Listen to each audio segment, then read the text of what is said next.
Good afternoon, and thank you for joining the Duke Initiative for Science and Society for the next installment of our Coronavirus Conversation series, co-hosted today with the Duell office within the Duke Student Wellness Center, part of the Division of Student. My name is Andrew Parasak, and I'm a research analyst here at Science and Society. In a moment, I'll introduce the speakers and moderator for today's event, which will examine the science and ethics of dating, relationships, and sex during the COVID-19 pandemic.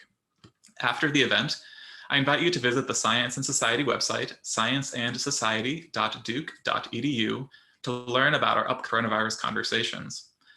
While you are on the Science and Society website, you can also learn about our master's degree program, where our students and faculty go in depth on the very science, technology, and ethics issues we have discussed the past few months in these coronavirus conversations. Please allow me now to introduce our panelists. Dr. Laurence Steinberg is a distinguished university professor and Laura H. Carnell Professor of Psychology at Temple University. He is the author or co-author of nearly 500 articles and essays, and the author, co-author, or editor of 17 books, including Age of Opportunity, Lessons from the New Science of Adolescence, You and Your Adolescent, The 10 Basic Principles of Good Parenting, and Adolescence, the leading college textbook on the subject. His research has focused on a range of topics, including adolescent brain and psychological development, risk-taking and decision-making, family and peer relationships, and school achievement. Dr. Steinberg has also written for the New York Times, the Wall Street Journal, and the Washington Post, and is a frequent guest on NPR. Dr. Catalina Toma is an associate professor of communication science in the Department of Communication Arts at the University of Wisconsin-Madison. She investigates how people understand and relate to one another when interacting via new communication technologies, such as social network sites, online dating, and mobile computing. She focuses on how people self-present, sometimes deceptively, how they form impressions of others, how they initiate, maintain, and terminate close relationships, and how they manage their psychological well-being in computer-mediated environments. Dr. Toma obtained her Ph.D. from Cornell University. And our moderator today is Lindsay Parker, who is the Student Development Coordinator with the Duell office at the Duke Student Wellness Center. In this role, she focuses on relationships and sexual health education, working closely with students and student groups to help them navigate decisions related to this component of their overall wellness. With colleagues here at Duke, she is conducting research titled Finstas, Sugar Babies, and Seeking Arrangements, Insights into Student Transactional Sex, exploring the evolving landscape and language of online dating and sex for compensation among college students. Lindsay holds a Master's of Public Health from the University of Georgia. While a student there, she wrote, taught, and evaluated sexual health curricula for students with cognitive and intellectual disabilities. So with that, I will yield the floor to Lindsay to begin our conversation. Great. Thank you so much, Andrew. Thank you to our amazing panelists for being with us today and all of you who have tuned in. We are thrilled that you're here and to have this really engaging conversation. I'm looking forward to what's ahead of us. And in this panel, we are going to discuss how dating has changed as a result of fear of COVID-19 and ongoing attempts to quarantine and to limit contact with strangers. And we're also going to spend some time thinking about the potential long-term impacts of what these trends could be. We'd also like to spend some time discussing what isn't changing. And by that, we mean how much normal or pre-pandemic behavior is still occurring and what maybe we should expect to continue occurring. As many of us settle into our own versions of interim normal and single people are becoming weary of time spent alone, people are again seeking out these opportunities. How and where people have sex and date in these unprecedented times is constantly changing. And that means how we talk about these topics has to. In these science and society talks, we like to spend a little bit of time establishing facts. So I'd like to begin by talking a little bit more about what we know about the psychology of college students, particularly their drive for romantic connection or appetite for risk. Dr. Steinberg, given your extensive knowledge on psychology, risk-taking, and development, I'd ask you to dig into this a little bit more. We'd like to hear what are these things you know about this population that might help us understand behaviors and trends that we're seeing on college campuses as they reopen or pivot. I'm thinking particularly about mingling at parties and in bars, casual dating. So, Dr. Steinberg, I'll turn it over to you to begin. Hi. So thank you for having me be a part of this. It's an important topic, and it's one I think has not been discussed all that much. So as you mentioned, when you raised this question, a lot of my research been on decision making and risk taking during the adolescent years, and to try to link up what we know about adolescent psychological and brain development with public policy, public health practices, and so on, that consistent with the science of adolescent development, what we've learned from that research. So I think we should begin by noting there is not an age in human development during which people are more likely to take risks than the period that we're talking about now. And if you were to graph risk-taking as a function of age, what you would see is that almost across every domain that's been studied, higher rates of risky behavior among people in the late teens and early 20s than before or after. So we start with that as the target audience for the interventions that we're going to be talking about today. It was mentioned before that I had I'd written for the New York Times, and I got interested and involved in this discussion because of an op-ed that I published in the Times in mid-June, in which I said that I thought that the plans to return to campus that I had been reading about were so unrealistically optimistic that they bordered on delusional, and that this was not going to work, that it would work for a while, and that students would start to become both cavalier about the precautions, but also, as I think you mentioned before, kind of tired of living the way that they're living. Because one of the things that motivates adolescents to take a lot of risks is that they're very reward sensitive. By that I mean that if you do imaging work and you show rewarding stimuli to people of different ages, what you see is more activation in the brain of an adolescent than you do in the brain of a child or an adult. So we know that people this age are very oriented toward rewards. We also know, as you mentioned before, that they're very oriented towards socializing. And as has been said many times, but I think we need to recognize it, is that there are many dimensions of going to college. There's, of course, the academic dimension, but the social dimension is extremely important. And that's why a lot of young people want to go to college, and they want to live on campus to be able to socialize with people, to meet new people, and so forth.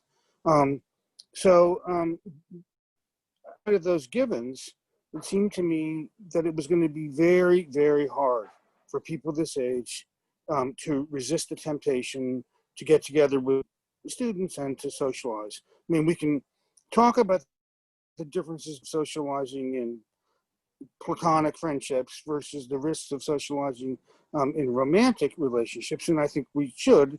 And I also think we should distinguish between established monogamous romantic relationships and the hooking up culture that exists in lots of places, because I think those are two very different things that might be related to the COVID pandemic in different ways. So let me just say one more thing about that. Given my own situation, I teach at Temple University, and Temple was planning on doing this semester as a hybrid. And a couple of days ago, just 1 week after the semester started, Temple decided to reverse course and to go to online because there were just too many cases of infection on campus. So, and I think we've seen that in the news, Alabama, Notre Dame. There are lots of places that have seen these surges. So I'll stop there and look forward to the conversation. That's great. Thank you so much, Dr. Steinberg. I definitely, I think you're absolutely right. This idea of distinguishing between different kinds of relationships is something that I'm hoping we can tease out a little bit today during this conversation, as we can think about ways to evaluate risk, and as administrators and other constituents can help engage in these conversations too. I am going to pivot now to Dr. Toma. I would love to hear from you a little bit more about the success and popularity of online dating. I know in our audience today, we've got many students, we've got folks from universities and other fields to tell us a little bit more about the landscape to help establish the facts that we need to know as they relate to online dating. Absolutely. Online dating has revolutionized the dating landscape way before COVID. Some really fascinating statistics have emerged, especially a study last September that's basically showing online dating has now become the #1 most popular venue for meeting a long-term romantic partner, displacing meeting through friends, which used to be #1 for, as long as we've recorded it. Easy to use, it's convenient, it really streamlines the dating process to a significant extent and has acquired a tremendous following. Now, with the advent of COVID, some really interesting things have happened. And, COVID struck, so all of us online dating researchers have started to wonder, what is this going to do to online dating? Because, you can't use it as a gateway for face-to-face interactions as before. And let me just say that COVID tremendously useful for online dating companies. They're registering an incredible boost in the number of users and attracting new users and the amount of time that people spend online. And if we think about this, this actually makes perfect sense. With mandates for social isolation, people experience loneliness to a significant degree, especially single individuals who may, I think, oftentimes live alone, unless they have roommates. But being single and living alone during COVID could be a really daunting experience.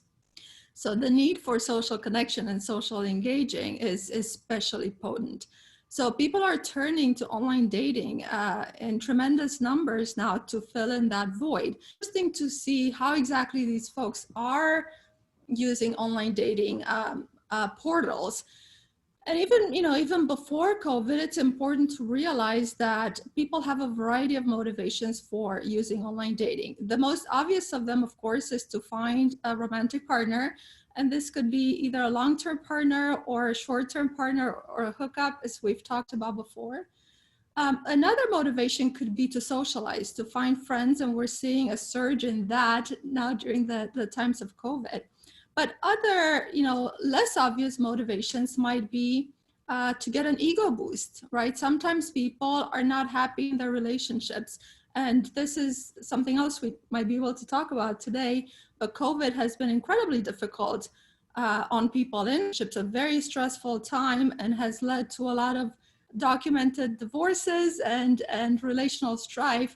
So we're seeing some users who go online to check out their alternatives, to get an ego boost, to make themselves feel better that in case my current relationship doesn't work out, at least there's other people out there I might be able to date. And of course, there's a cheating motivation, and that's related to people in unhappy relationships who may be looking for alternative partners, and we're seeing that online dating as well. So what's another interesting thing to note is that online dating companies have been really proactive towards adapting to the COVID scenario that we're all living in. So one thing that they've launched, and that's become incredibly popular, is video dating. Much like what we're doing right now, video dating was not popular before COVID. People prefer to either talk through text-based means, texting, instant messaging, or to meet face-to-face really quickly. But now you have to do video dating if you want to have that vibe check, and that's what the online dating companies are calling it, being able to assess the kind of conversation that you can have with somebody and the chemistry that you might have with them. So that's an interesting change, and it raises questions for us. So, how does video dating change the dynamics of interpersonal communication and the ability to suss out who's a good partner for you or not? Another thing that online dating companies have rolled out is various activities, planning activities for people to do online, such as doing crossword puzzles together, drawing pictures of each other together online, and a variety of other creative tools like that. And I think that's a really good development. It fosters a sense of playfulness that's actually really important in a dating scenario. They have also opened up their kind of global dating feature. This is not something that was popular before, to date people who are around them. So they can start face-to-face relationships. People don't necessarily want to launch into long-distance relationships immediately. But now during the time of COVID, we're seeing this increased motivation to find friends and to socialize. So dating companies are allowing people to connect with others all over the world and make friends and talk about common struggles and find, like-minded spirits even outside of the country. So that's really interesting as well. And I think finally they're rolling out virtual happy hour features where you're collecting, 20 to 30 singles from a similar geographic location who get to interact with each other in a more community. All of these are really interesting things for us to explore as the pandemic continues or as it stops, just to see how the dating interactions change and how this might affect the success of online dating. Great. Thank you so much. I think, one point that I want to highlight that you really mentioned is this idea in the sense of fostering some playfulness. I think this is, we're seeing this, and as many of us think about our own self-care during this time, and we're going to come back later in our time together today to think about this a little bit more critically. For our next sort of topic, I think it's really important for our audience to kind of hear from both of you your thoughts on actually if way to date during COVID-19. Let's establish that kind of factual scientific piece from the beginning as a foundation for the rest of our conversation. Well, yes. Well, yes. Go ahead, Catalina. Go ahead. I think absolutely yes. The video dating function that I've told you about is one really useful and nifty tool. Now restaurants are starting to open up and people are a little bit, there's more opportunities for social interaction. So as long as you are careful and take it slow and follow social distancing mandates and get tested and all of these things, there is a way to date and there is a way to form social connections. It probably will be a lot slower than before. And that is an interesting thing. That's not necessarily a bad thing. Online dating companies are already noticing a move away from the hookup culture, which is exactly what we would hope to see. Of course, there's going to be reckless individuals who are still hooking up even in the height of a pandemic, but those appear to be on the decrease. Users are more interested in long-term relationships now and getting to know each other in a more gradual, in a longer sort of process. So this is how people are fostering intimate relationships now, and it might be a good thing in the long run. Absolutely, and thinking about those implications. Yeah, absolutely. Dr. Steinberg, anything you'd like to add? Well, yeah, Lindsay, I think that for me, the problem is the word date and not knowing what that means. Because obviously there's a huge continuum of behaviors that vary in their types and levels of intimacy that we might all subsume under the heading of dating. I do think there are safe ways. If we just want to talk about socializing with people with whom you want to you explore or have a romantic relationship, I think there are probably safe ways to do that. I think that, as Catalina said, like practicing, the pillars of protection, the social distancing, the washing hands, wearing masks, and so forth. It strikes me that it's not exactly the most romantic context in which to socialize with somebody. And for all the good, and online services are doing a lot of good. There's not intimacy that a lot of people who are looking for partners at this age in particular want to find. And I guess I would throw this out to people who are listening, or the two of you, as a public health issue. And that the question is whether there are some models that we can draw on for screening people for HIV infection, right? So when that was more prevalent than it is today, people often would get tested, and they get tested regularly, and some of them would only get involved with somebody if they both had been tested and they both were free of infection. So it seems to me in some ways that if you're in an ongoing, relatively serious relationship with the same, where you're loyal to that person or monogamous with that person, that the two of you could arrange something where you got tested on some regular basis, and you came to some agreement about how you were going to behave in the context of your relationship. I mean, in some ways, I think it's easier to deal with dating in the midst of this crisis than it is with kind of the broad group socializing that is at the heart of the problem. Yeah, those are great points. In my work as a person who is often student-facing, having conversations with students who have times violated Duke Compact, which is, our sort of governing guide for students, and just generally in sexual health and healthy relationship conversations, we're often challenged to empower them to make the very best decisions they can based on their own unique set of criteria. I think to Dr. Thomas' point, this idea of as long as you're careful, that's a great suggestion. But I've often found that when working with this age group in particular, navigating those intricacies can be a little bit challenging and often require us to poke and prod a little bit and help them think through what their particular risks are and how averse they are to risk and how averse they should be.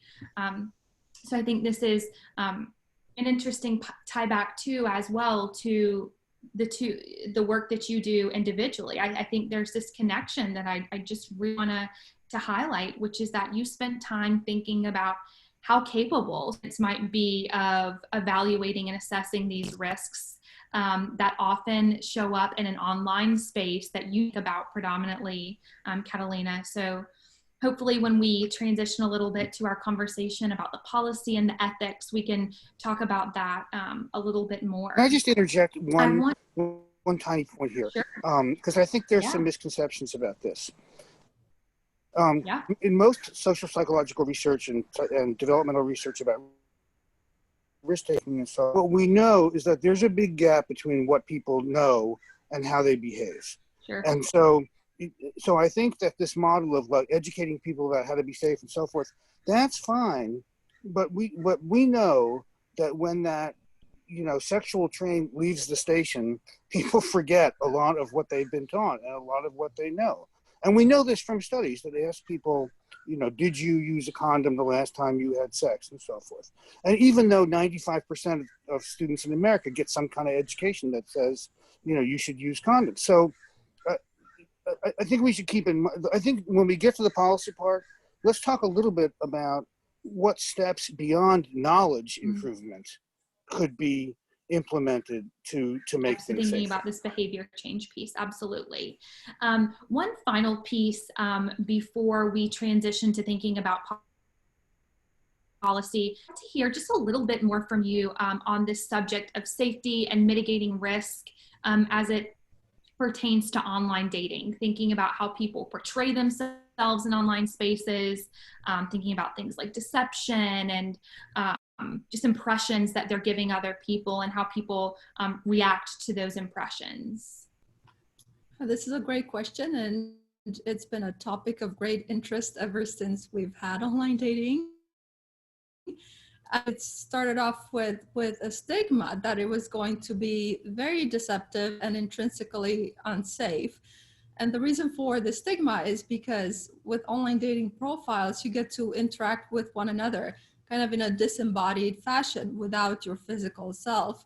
And you get to present yourself through textual means and photographic means, which are very easy to manipulate.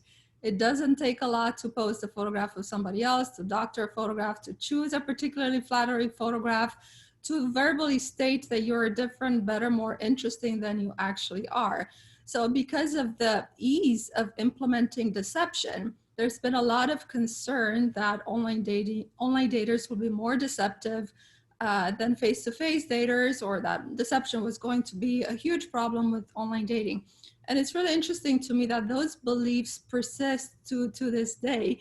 And I think they're part of a larger ideology of moral panics around the media. Anything that's new, that enters a society, tends to be perceived with suspicion by some people who focus on maybe on its negative potential. Now, we've done a lot of work in our lab with collaborators on trying to see how much deception actually takes place in online dating profiles. And we have found that it's not nearly as bad as people think. And the reason for it is because, well, while it might be easy to lie, people don't lie because it's easy, right? People have very complex considerations, and most of the times their motivation is to establish relationships that actually materialize in face-to-face settings. So then it doesn't make sense to lie because you're going to get caught later. So this anticipation of future face-to-face interaction is actually an incredibly important deterrent of deception in online spaces. So we are actually finding that the extent of deception in online dating profiles is on par with the extent of deception in other face-to-face first dates, like meeting at bars or just having a conversation with a stranger. Those deceptions tend to be very prevalent. There's this one study that I love that basically found people on a first date had lied about 3 times in a 10-minute time span. So people lie a lot to make themselves appear, but lies tend to be small and inconsequential. They're not big lies. Our online daters in our sample would basically shave a few pounds off their weight. For men, they had, half an inch on average or a little bit more to make themselves appear a little bit more attractive. But deception of different aspects of the profile, like your age, was a lot decreased compared to that. So online dating is not as deceptive, not as intrinsically dangerous as people might fear, but beliefs about its dangerous potential persist, and that's true for a variety of technologies. Now, I'm really interested in seeing what's happening now in terms of these beliefs that people kind of have to rely on online dating to do any dating at all. So this is something that comes up in my discussion boards with my students, whereas you hear from adults and lots of people around about being sick of the technology. You hear about Zoom fatigue. You hear people being cranky about the technology. But my students, my younger adopters, my digital natives, see it differently, and I agree. Well, if we didn't have this technology, what would we do? We'd have nothing, right? So online dating is better than no dating right now, and it might shift. Very interesting to research in the future. Yeah, absolutely. I do think that could be potentially so insightful to think about in the future.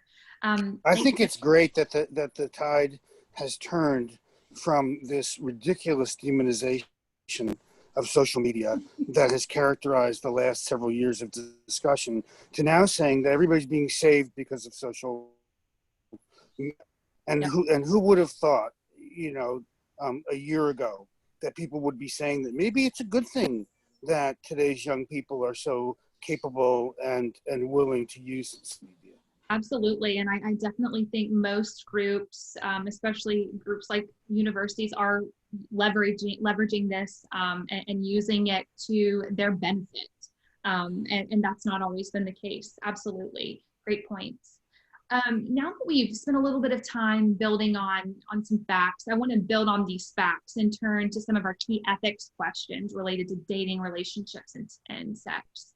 So I want to spend some time thinking about what people should be doing in a conversation recently with a colleague, we gave a presentation and we made this small language change, which was instead of using the word socially distant, we said physically distant and socially connected. And we ended up getting really great feedback. And thinking about that a little bit, I want to throw out this question of, we've kind of all established at this point, it's potentially safe to consider in-person relationships given a set of requirements or a set of agreements that have been come to by both parties or all parties. But I want to ask, under what conditions should we be agreeing or letting students or other folks know it might be safe to agree to these in-person relationships? Well, I think that we've got to discuss the difference between the meeting part of the people and the dating part, or the relationship part. Right? I think that most of us who worry about what is going on are concerned about the activities that people use to meet other people, and that would be going to parties, going to bars, congregating, in restaurants or in recreational sites and so forth. And because I think we now are having a much better understanding of what the pathways of transmission are. And I think we know being indoors with a lot of people, when people are talking a lot, much less yelling or singing, that's a recipe for a bad situation. Sure. Well, and so as Catalina and I both believe, it's possible to have a relationship with a person in which you establish some parameters for behaving safely. Now, of course, this then requires access to testing, good contact tracing, and people's willingness to abide by the guidelines that their institutions are setting up. And so without the testing and the contact tracing, done frequently, I think it's very, very hard. But I'm curious to what Catalina thinks about what are the safe ways to meet people beyond meeting them online? If you want to see what this person is like in person. Well, I'd like to begin by talking a little bit about terminology, and I love both of your points that terminology really matters. What is social distancing? What is physical distancing? What is a date? It really irks me that people distancing these days because that's truly incorrect. We're talking about physical distancing. That's the correct term because we can be quite social online, and decades of research on computer mediated communication show that we can be extremely social and fruitfully social in online dating. Also, the terminology of online dating itself is interesting. Before COVID, I used to write and I used to talk about how online dating is truly a misnomer. Online dating companies are just a way of introducing people for facilitating face-to-face encounters. But look at what's happening now. That situation has turned on its head because there's a lot of dating that now can happen through online platforms. And I'd like to draw attention to some studies that show, despite the fact that people have a deep perception that online dating, so conducting dates online, is somehow inadequate compared to face-to-face dating. The physicality, the touch aspect of romantic relationships is really important. So it makes total sense that dating online would be perceived as subpar. There's actually quite a bit of research that shows dating couples can use technology quite successfully to manage their relationships. And in particular, there's this one study that I always talk about with my students that's tracking, long distance couples, college student couples, and they're finding that the long distance couples are actually more satisfied than the face-to-face couples because talking through technology has a way of making the issues that really matter rise to the forefront of the conversation. So when you're not with your significant other on the couch day in and day out, when you talk just occasionally, you make those conversations really meaningful and really matter. So it's not all bad about conducting dating, as it were, through online settings. Now, this being said, people do decide and can decide to progress the relationship to a face-to-face setting. And I think that is a really complex decision. And I think indeed individuals' circumstances matter, and young people such as college students are in a position of having to make a really complicated decision that maybe they're not well suited for.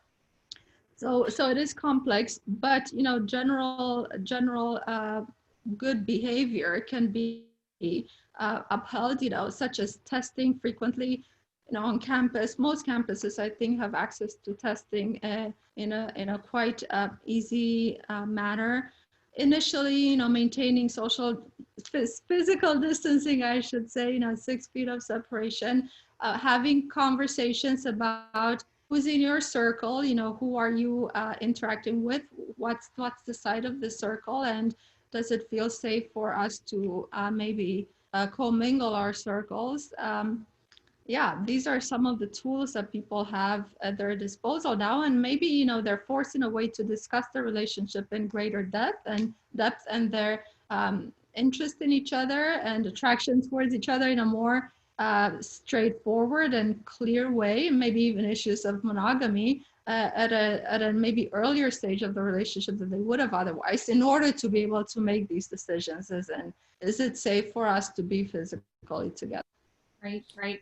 Yeah, and we've touched on this several times, but this idea of defining terminology, I think, and defining what we mean by this, or really critical, but it's often left out. And something that I have considered a lot over the last few months and thinking about how I'll frame my conversations with students is that it's really important to recognize that people have different types of partners and partnerships. Some partners live together while others are in relationships but live apart.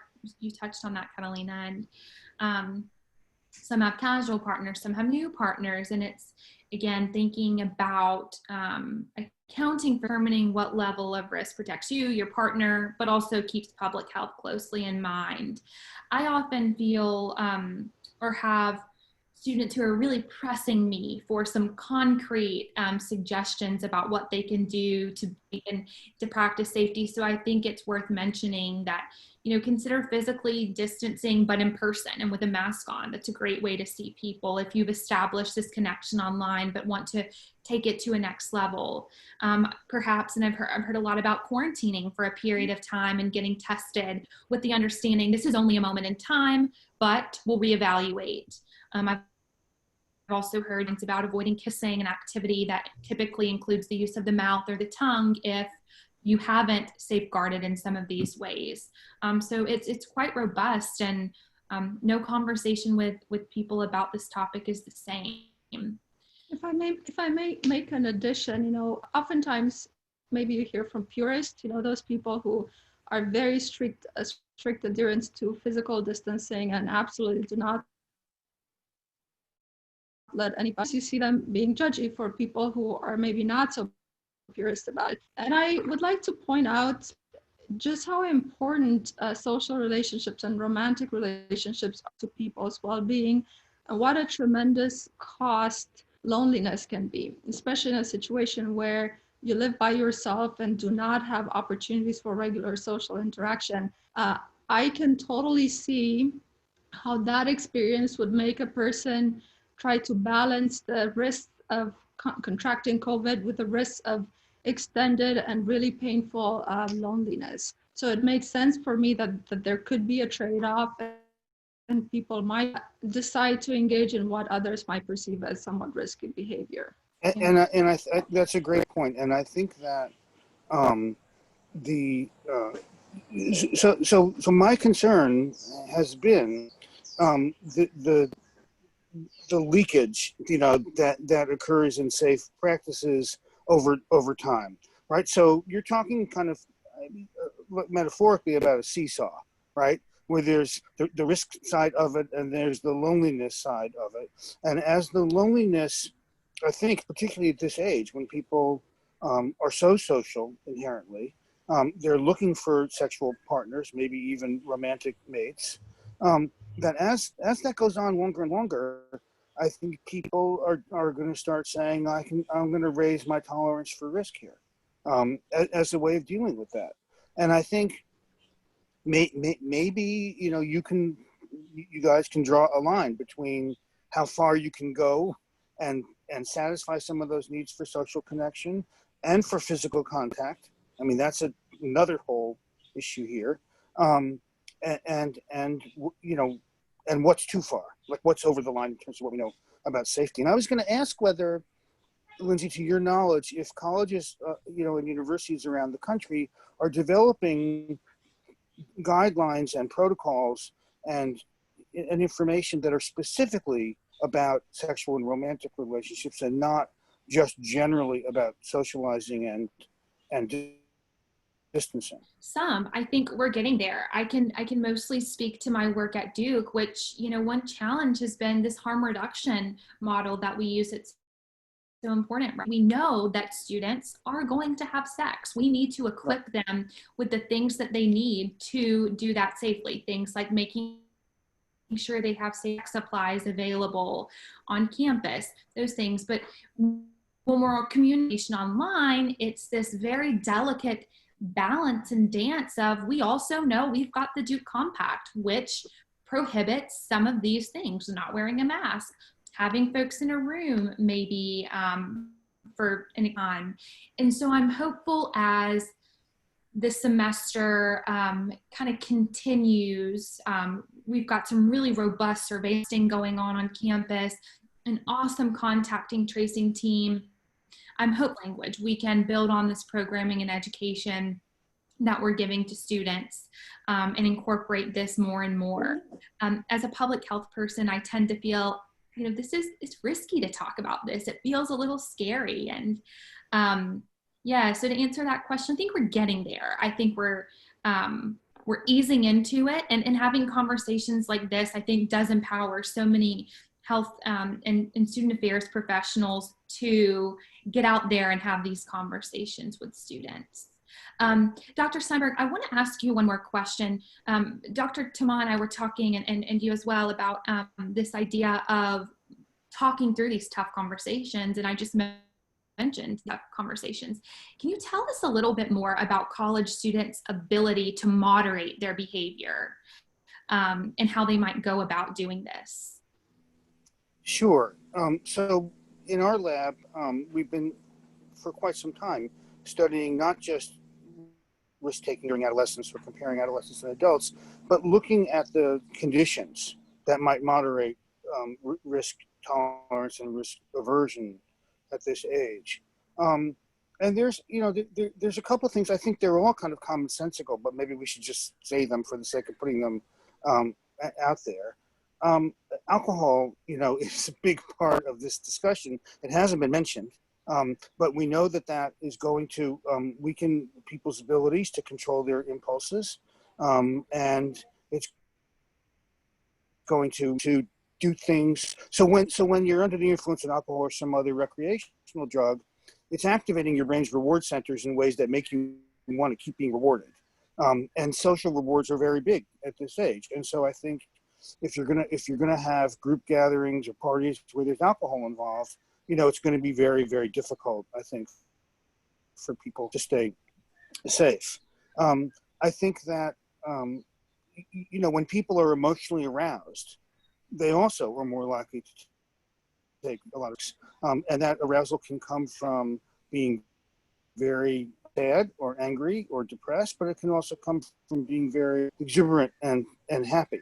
And I think just letting students know that they should be aware of the situations that they might put themselves in that might lead them, not intentionally, but just might lead them to engage in risky behavior that we wish that they wouldn't. But, you know, I mean, we haven't exactly had a lot of success with curbing binge drinking on college campuses. So that makes me, you know, a little skeptical about, you know, about whether these policies work. Absolutely. I'm trying to make virtual eye contact with some of my colleagues who have been spending a lot of time thinking about this, as we've already noticed some drastic sort of changes in drinking culture campus, and ways that we can incorporate that into programming as well. Yeah, that's great. to be mindful of the time, I want to now turn us to some of our audience questions. We had some that were submitted, many of which I think we've kind of covered during our dialogue so far. But one person asked, what are the best ways during isolation or quarantine to maintain or even renew relationships with friends and relatives who are outside your household? Well, I don't know that there is a best way, but there are many ways, and there are interesting ways that we started to hear about informally from students and from some participants in our studies. For instance, we're very intrigued possibility of video game play. I'm personally not a gamer in the slightest. I've never played, but I looked into that during the pandemic because people are experiencing such anxiety, such negative emotions on a daily basis, especially as the pandemic started, that a need for escapism and playfulness was something that made a lot of sense to me. So we're starting to do some research about the extent to which people connect with friends and family members to play games, to foster a sense of playfulness in a virtual setting. This is one, we've heard about virtual happy hours. I'm sure many of you are already part of them. You know, groups of friends getting together to wine and wine, so as to speak, and to connect with each other in that setting. Lots more people are using the telephone and media of communication that were kind of forgotten and not so prevalent before. Or going to support groups. You know, there's lots of support groups online on any topic that people have an interest in, and they're quite effective in with others going through similar life situations or having similar concerns. The technology really provides a variety of options for both maintaining existing relationships and for initiating new ones with strangers who share something in common. Yeah, absolutely. I think potentially also, while maybe not as concrete as the suggestions you provided, in thinking about, I do a lot of overall wellness work with students, and I recommended an extra layer of care and consideration might be helpful when you're talking to partners or potential partners about dating relationships and sex during this time.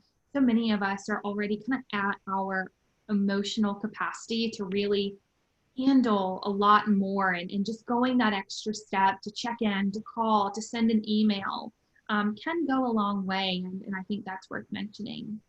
Dr. Steinberg, is there anything you'd like to add on this question? I don't think so. I mean, I think that being creative about what you do with your time when you're connecting with people online, is a big part of this, so that it doesn't get old and get stale, after a while. And so maybe having suggestions for things to do when you're engaging online with people that you're just getting to know, or with people that you feel you have a deep online relationship with. Yeah, absolutely. Another question that we got that I think, Dr. Steinberg, this is maybe particularly relevant for you, is this idea of how might parents or university administrators talk to students about navigating these decisions, given what you have researched so extensively about neuroscience and development? What are some great go-to kind of conversation starters or points that you feel like are absolutely critical? I wish I had an easy answer to that, because I think that given the last 5 months or however long this has been, a public health issue, it'd be pretty hard. It'd be pretty hard to find people walking around Duke's campus, for example, who don't know what you're supposed to do to stay safe. And I don't think that having their parents remind them of those things and administrators remind them of those things any more than they're already being reminded of it, which is kind of ad nauseum, really, is going to do very much. So it seems to me, and I've always been an advocate of this, to think about the ways in which we can change the context in which people live, that kind of, to use a behavioral economics language, that sort of nudge them toward safer behavior. Are there configuration rooming arrangements in dormitories that are going to be more likely to promote safer interaction between people. Of course, the making available the things you need to do to make yourself safer. But as I said before, I mean, I've been lessons for 40 something years, and once they start making out, it kind of just takes off, and I think it's very hard to stop that from progressing. So I think at least letting people know what kinds of sexual behaviors are safer, than others. I mean, you mentioned kissing, and because that's an obvious exchange of the aerosol droplets that we're supposed to be avoiding, and so that's probably not a great thing to do unless they make masks that you can say seen them. But there are other sexual acts that probably don't endanger people, and I think just letting students know what those are could be helpful. Yeah, definitely. I think that's absolutely room for growth, being upfront about what some of those things are. Yeah, I do consistently hear or feel this push to give that concise information they're looking at. Finally, one last audience question I think we have time for is, what is the impact of, or the potential impact of COVID-19 sexual misconduct on college campuses? So Catalina, if you'd like to take a stab at this one, if you have thoughts, I think particularly even thinking about online dating, right? Like establishing consent in those spaces is absolutely critical too, and maybe worth. Yes, consent is obviously really, really important. To the extent that COVID-19 is decreasing face-to-face encounters, the impact might be positive. There's fewer opportunities for people to engage in misconduct. If we're taking a broader view at misconduct and we're talking about deceptive statements, misleading statements, these are things that were on the table always with online dating, and people need to think about and do their vetting. And the beautiful thing about the internet is that there's a lot of opportunities for vetting and to a lot of opportunities for deception. So using the internet strategically to look to investigate the people you're considering meeting up with or having intimate relationships with might be really important. That's all I have here. It's not really something that I study. Yeah, no, I think what your feedback and thoughts are incredibly important and insightful. And I think definitely in the months and in years, we might have a better grasp on what some of these trends are like. We have about 5 minutes together. And so I would love for the two of you to share some final takeaways. So I'm going to pass it to you first, Dr. Steinberg, to give us the key takeaways you think those who are here with us today need to know from this conversation, need to be thinking about. Well, people aren't going to want to hear this, but I think a key takeaway is that this is going to take a lot of patience and self-restraint to get through this. That said, I think there are some signs that there's going to be an end to this at some point. It may not be until the middle of next year. It's not going to go on indefinitely. And so I think that to try to help people develop a set of skills and a set of knowledge that they see as, well, I need to learn these things, but hopefully 6 months from now I won't have to do these things anymore. And I think because so many people are getting so anxious and so depressed about this, that they need to be reminded that this is a temporary situation that is going to go away. But so these are things that you need to do while we're in this state of emergency, and you need to learn them, but you're not going to have to do this for the rest of your life. Because I think that's what, particularly if you're at this age, right, where you're really trying to meet people, and you think, what am I going to do, if this goes on forever? Well, it won't. Right. Yep.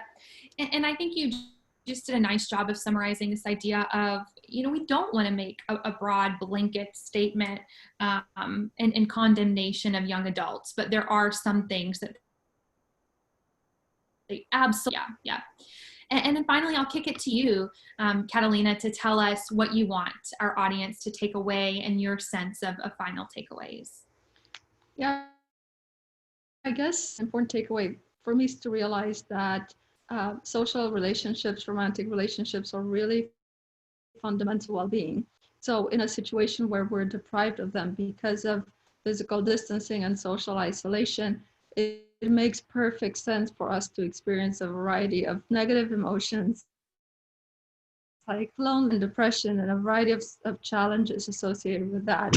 And I think this is a really great time to think about technology as a resource or as a tool that we have at our disposal to mitigate some of these issues and to reestablish a sense of connection. And the idea that technology is quite useful for initiating and for maintaining relationships is maybe something that is not part of the public mindset as much as it should be, but it's backed up by decades of research. There's a lot of potential in the technology for us to form meaningful personal relationships. So an important takeaway for me is for people to start thinking about that and creative ways of connecting and forging relationships that might be different from what they're used to, but very exciting and might be conducive to quality relationships in the long term. Yeah, so beautifully stated by both of you. Thanks again. I'll add that, you know, the global impact of COVID-19 is somber, and so many of us are struggling to keep up with its toll. But these facts have still shaped our reality, and that's why we're here having this conversation. And one thing, like I've said, and all of you have touched on, is remaining true. People are having sex and dating during the pandemic. And engaging with this reality is so critical. And I hope that our conversation today can be just a small part of exploring dating, sex, intimacy, and relationships as people do really need them for their self-care and their overall wellness. I want to close by thanking both of you, Dr. Steinberg and Tomas, so very much for sharing these insights and this rich conversation. And thank you to all of you in the audience who joined us today. We hope you will join us for the next coronavirus conversation. And with that, we will close. So enjoy the rest of your day and take care. Thank you.